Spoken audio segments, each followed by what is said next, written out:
नमस्कार, मी सुजाता आई पण ह्या युट्यूब चॅनलवरती आपलं स्वागत. आजचा जो व्हिडिओ आहे तो आजचा जो टॉपिक आहे तो प्रेग्नन्सीच्या वरती हा टॉपिक आहे. तुम्ही थंबनेलवरनं ओळखलंच असाल की कशाच्या संदर्भात व्हिडिओ आहे.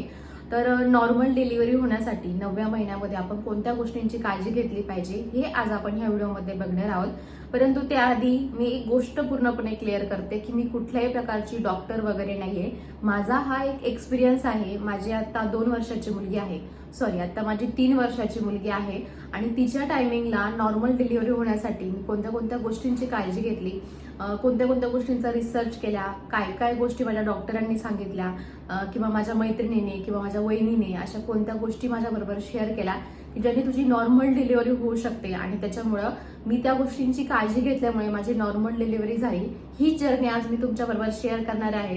जर हा तुम्ही व्हिडिओ बघितला, जर माझा हा एक्सपिरियन्स जर तुम्ही ऐकला, जर माझ्या ह्या ज्या काही गोष्टी मी पुढे सांगणार आहे ज्या तुम्ही फॉलो केल्या तर तुमचं सी सेक्शन हे वाचू शकतं, तुमची नॉर्मल डिलिव्हरी होऊ शकते किंवा त्याच्यामध्ये तुम्हाला थोडासा मोटिवेशन भेटू शकतं की आपली सुद्धा नॉर्मल डिलिव्हरी होऊ शकते. तर हाच एक्सपिरियन्स आज मी तुमच्याबरोबर शेअर करणार आहे. त्यामुळे व्हिडिओ शेवटपर्यंत नक्की बघा. तुमची मैत्रीण असेल, तुमची बहीण असेल, मावशी असेल, काकी असेल, असं कोणीही तुमच्या जर घरामध्ये असेल की ज्यांची आता प्रेग्नेंट आहे तर त्यांना हा व्हिडिओ नक्की शेअर करा. चला तर मग आपल्या व्हिडिओला सुरुवात करूया. आपण व्हिडिओ सुरू करण्याच्या आधी जर आपल्या चॅनलला सबस्क्राईब केलेलं नसेल तर प्लीज चॅनलला सबस्क्राईब करा. तुमच्यासाठी ही खूप छोटी गोष्ट आहे पण माझ्यासाठी ही खूप मोठी गोष्ट आहे.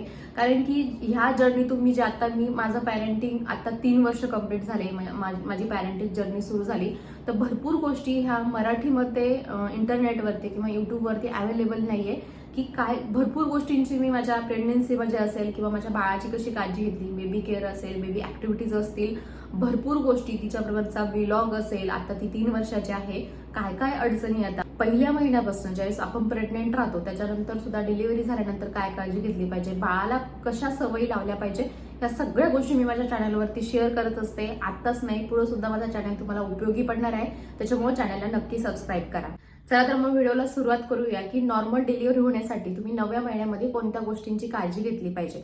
आता हा व्हिडिओ सुरू करण्याच्या आधी तुम्हाला सी सेक्शन हे का केलं जातं, कोणत्या कोणत्या गोष्टीमुळे सी सेक्शन हे होऊ शकतं, ह्या गोष्टी आपण पहिल्यांदा बघूया.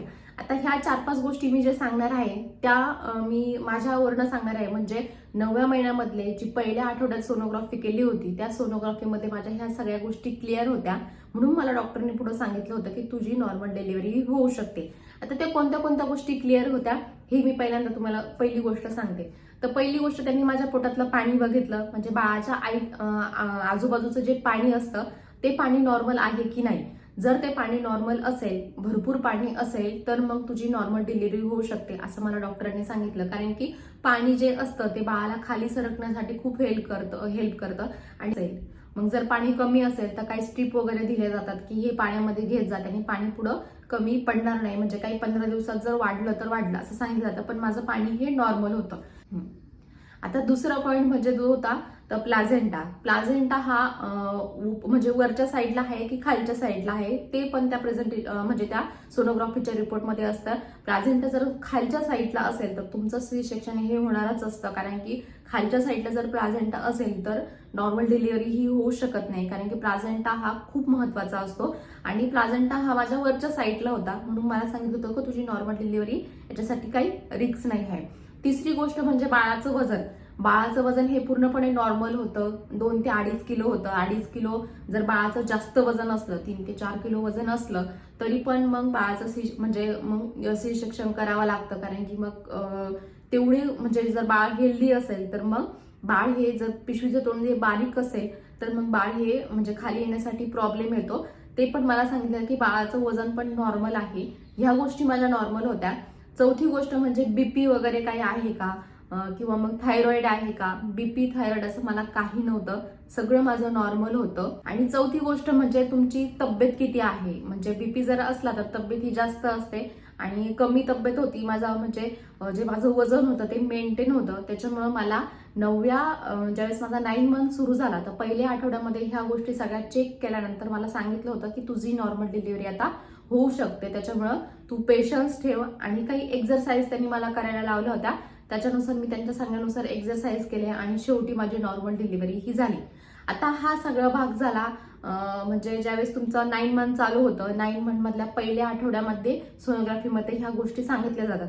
परंतु ज्यावेळेस तुम्हाला कळा चालू होतात, म्हणजे पोटात दुखायला चालू होतं, मग त्याच्यावेळेस एक सोनोग्राफी केली जाते.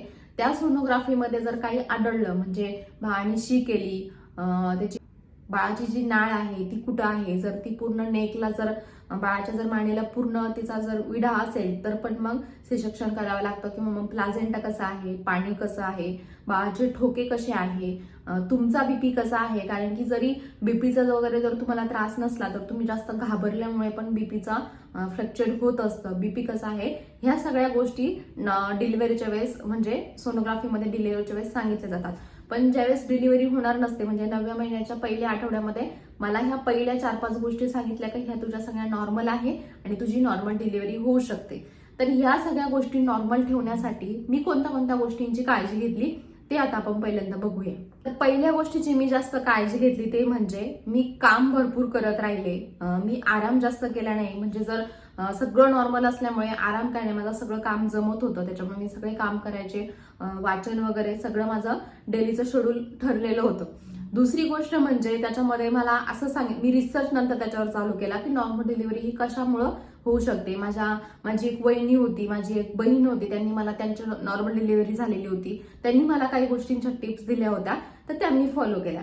आता त्या काय म्हणजे की त्या सोनोग्राफी रिपोर्टमध्ये असं होतं की माझ्या बाळाचं वजन हे चांगलं आहे, म्हणजे 2 ते 2.5 किलो वजन आहे, म्हणजे ते ग्रॅमवरती असतं, 2.5 किलो इतकं, 250 ग्रॅम वगैरे असं काहीतरी होतं. तर मग बाळाचं वजन वगैरे सगळं छान आहे. पण मी असे काही व्हिडिओज ऐकले होते की काय होतं, बाळाचं वजन हे चांगलं असतं, परंतु 9व्या महिन्यामध्ये काय होतं की वजन हे पहिल्या आठवड्यात चांगलं असतं, पण जास्त जेवण केल्यामुळं, जास्त तेलकट खाल्ल्यामुळं, जास्त गोड पदार्थ खाल्ल्यामुळे बाळाचं वजन हे जास्त वाढतं. मग ते 3 किलो, 3.5 किलो किंवा 4 किलो पर्यंत जातं. कारण की अशी गोष्ट असते की बाळाचं वजन हे मेन 9व्या महिन्यामध्ये वाढत असतं. सगळ्या गोष्टींची डेव्हलपमेंट झालेली असते. 9व्या महिन्याच्या पहिल्या आठवड्यामध्ये जर तुमची डिलिव्हरी झाली तरी पण बाळ हे नॉर्मल राहतं. इथून पुढे जो तुमचा ह्या आठवड्यानंतरचे जे आठवडे तुमचे चालू होणार आहे त्या आठवड्यामध्ये तुमच्या बाळाची तब्येत वाढणार आहे. जर बाळाची तब्येत कमी असेल, सोनोग्राफी रिपोर्टमध्ये सांगितलेलं असेल की बाळाची तब्येत कमी आहे, 1.5 किलो वजन आहे बाळाचं किंवा 2 किलो वजन आहे, तर तुम्ही छान जेवण करा. नाही काळजी घेतली तरी पण चालेल. तुम्हाला डाएट डॉक्टर देतात की नंतर हे प्रॉब्लेम येऊ नये म्हणून डाएट देतात की ह्या गोष्टी खा, त्याने बाळाचं वजन वाढेल. मग गुळ शेंगदाणे असेल, अशा लाडू असेल, असं सांगतात की हे गोष्टी तुम्ही खाऊ शकता. परंतु जर वजन कमी असेल, बाळाचं वजन हे नॉर्मल असेल, चांगलं वजन असेल, 2.5 किलो वजन असेल, 2.5 किलोच्या पुढं वजन असेल, 280 ग्रॅम पर्यंत इतकं वजन असेल, तर तुम्हाला जेवण जास्त करायचं नाही की बाळाचं मसल जास्त वाढतील म्हणून, बाळाची तब्येत जास्त वाढेल म्हणून. त्याच्यामुळे मी माझ्या जेवणावरती कंट्रोल ठेवला होता. म्हणजे बाहेरचं सगळं खायचं बंद केलं होतं. म्हणजे पिझ्झा, बर्गर, सगळं तेलकट, एकदम गोड पदार्थ, जिलेबी असेल, बर्फी असेल, एकदम जास्त गोड पदार्थ किंवा चॉकलेट असेल. कारण की 9व्या महिन्यामध्ये काय होतं, गोड खाण्याची क्रेविंग जास्त वाढते. एक पॉइंट होतो तो म्हणजे आपली आई आजी असते ना, ती काय करते, 9व्या महिन्यामध्ये भरपूर पदार्थ आपल्याला खायला घालते. कारण की डिलिव्हरी झाल्यानंतर बाळाला त्रास होऊ नये म्हणून भरपूर पदार्थ हे खायला दिले जात नाही. मग त्याच्यामध्ये आंबे असेल, फ्रूट असेल, मग ताक असेल, दही असेल, तर ह्या गोष्टी खाऊन दिल्या जात नाही. 3 ते 4 महिने आपल्याला खायला लागत नाही. त्याच्यामुळे ते सेपरेट आपल्यासाठी बनवतात. मग शिरा असेल, एकदम तुपातला शिरा, एकदम गोड पदार्थ, काय असेल ते आत्ताच खाऊन घे, आईस्क्रीम वगैरे सगळं खाऊन घे, त्याच्यामुळे तुला पहिलं नंतर खायला भेटणार नाही. पण तुम्हाला ही गोष्ट सांगते, ह्या गोष्टीची खूप काळजी घ्यायची आहे. डाएट 9व्या महिन्यामध्ये पूर्ण मेंटेन ठेवायचं आहे. तुम्हाला जास्त गोड पदार्थ खायचे नाहीये. बाळाचं जे तुमचं वजन आहे ना, ते वजन हे तेवढंच राहिलं पाहिजे. 250-200 ग्रॅम म्हणजे 3 किलो, 2.5 किलो, 3 किलो. 3 किलोच्या बाळाचं सुद्धा नॉर्मल डिलिव्हरी होते. पण 4 किलो किंवा 3.5-4 किलो जर बाळाचं वजन झालं तर तुम्हाला सी-सेक्शनच करावं लागतं. ही गोष्ट नक्की लक्षात घ्या आणि आपल्या डाएट मेंटेन ठेवा. ही पहिली गोष्ट खूप महत्वाची आहे. आता दुसऱ्या गोष्टीची कोणती काळजी घ्यायची, 9व्या महिना लागल्यानंतर नक्कीच त्रास होतो, वजन वाढतं, पायांना सुद्धा खाली सूज येत असते, आपलं शरीर सुजायला सुरुवात होते. कारण की मला 8व्या, 9व्या, 7व्या, 8व्या महिन्यामध्ये तरी सूज येत नव्हती, परंतु 9व्या महिन्यामध्ये माझ्या पायाला सूज यायची, गाल वगैरे असे फुगायचे, चांगले थोडेसे सुजले होते. तर म्हणजे त्यावेळेस आहे ना, छान काम करत राहायचे. तुम्हाला जे आवडेल ते काम करायचंय, जास्त आराम करायचा नाही की जेणेकरून तुमचेच मसल वाढतील, म्हणजे आपलीच तब्येत वाढेल आणि सी सेक्शन करायला लागेल. या गोष्टीची काळजी घ्यायची आहे. आता तिसरा पॉईंट म्हणजे जो माझ्या डॉक्टरांनी मला सांगितला होता, तो तुम्ही तुमच्या डॉक्टरांना पण विचारू शकता. मला माझ्या डॉक्टरांनी सांगितलं होतं की एक तुला व्यायाम करायचा आहे. आता तो व्यायाम कशा प्रकारे होता, आपण डिलिव्हरीसाठी ज्या पोझिशनला बसतो, नॉर्मल डिलिव्हरीसाठी ज्या पोझिशनला बसतो, ती पोझिशन मला दररोज दुपारच्या टायमिंगला घेऊन तशा प्रकारचा त्यांनी मला अशा प्रकारचा एक व्यायाम सांगितला होता. तशा प्रकारचा मी व्यायाम करायची, तशा प्रकारची मी एक्सरसाइज करायची. हे एक्सरसाइज तुम्ही तुमच्या डॉक्टरांना विचारू शकता. आणि जर तुम्हाला पाहिजे असेल की कशी करायचं, जर ती हवी असेल तर मला कमेंट सेक्शनमध्ये सांगा. जर तुम्हाला हवी असेल की कशा पद्धतीची एक्सरसाइज आहे, तर 3D ॲनिमेशन करून मी माझ्या त्याच्यासाठी मी सेपरेट व्हिडिओ बनवेल, पण ती मला कमेंट सेक्शनमध्ये नक्की सांगा. आता चौथ्या गोष्टीची कोणती काळजी घ्यायची आहे, ही गोष्ट आहे ना, ती खूप महत्वाची आहे की ज्याच्यामुळं सगळं नॉर्मल असून, रिपोर्टमध्ये सगळं नॉर्मल असून त्यांचं सी सेक्शन होतं. ते कशामुळं, सगळं रिपोर्टमध्ये नॉर्मल आहे, तुमचं नॉर्मल सीझर म्हणजे तुमची नॉर्मल डिलिव्हरी ही होणार असते, परंतु तुम्ही पेशन्स ठेवत नाही, जो पेन आहे तो सहन करत नाही. आता ह्या गोष्टीची काळजी घेण्यासाठी मला माझ्या वहिनीने सांगितलं होतं की आम्ही भरपूर वेळ पेशन्स ठेवला. जवळजवळ आम्ही 12 ते 13 तास कळा सहन केला, त्याच्यानंतर डिलिव्हरी झाली, असं मला माझ्या वहिनीने पण सांगितलं होतं. माझ्या वहिनीची पण एका नॉर्मल डिलिव्हरी झाली होती, एका बहिणीची पण झाली होती. त्यांनी सांगितलं होतं का काही जर तुझं सगळं नॉर्मल असेल तर तू पेशन्स ठेव. पेशन्स ठेवल्यामुळे, आणि मेन म्हणजे तुम्हाला गोष्ट सांगते, मला जवळजवळ कळा इतक्या येत होता की संध्याकाळी 5 वाजल्यापासून तर सकाळी म्हणजे संध्याकाळच्या टायमिंगला 5 वाजल्यापासून तर सकाळी 5 वाजेपर्यंत, म्हणजे इतका 12 तास म्हणजे कंटिन्यू माझ्या कळा चालू झाल्या होत्या, पोट दुखायला चालू झालं होतं. पण मी पेशन्स ठेवले होते, त्या कळा सहन केल्या होत्या. शेवटी माझ्या डॉक्टरांनी मला इतकी शाबासकी दिली की म्हणे इतक्या मुली कुणीच असं सहन करत नाही, पण तू सहन केलं आणि नॉर्मल डिलिव्हरी झाली. अभिनंदन पण मला केलेलं. त्याच्यामुळे ही गोष्ट, तुम्हाला एक गोष्ट सांगते, आपलं मनोबल हे खूप त्याच्या वेळेस असं घट्ट करायचंय की मला माझी नॉर्मल डिलिव्हरी झाली पाहिजे, माझ्या सगळ्या गोष्टी नॉर्मल आहे. संध्याकाळी झोपताना तुम्हाला सांगायचंय माझं बाळ हेल्दी आहे, माझं बाळ हे सगळं चांगलं आहे आणि माझी नॉर्मल डिलिव्हरी होणार आहे. हे दररोज संध्याकाळी झोपताना तुम्हाला म्हणायचं आहे 8व्या 9व्या महिन्यामध्ये.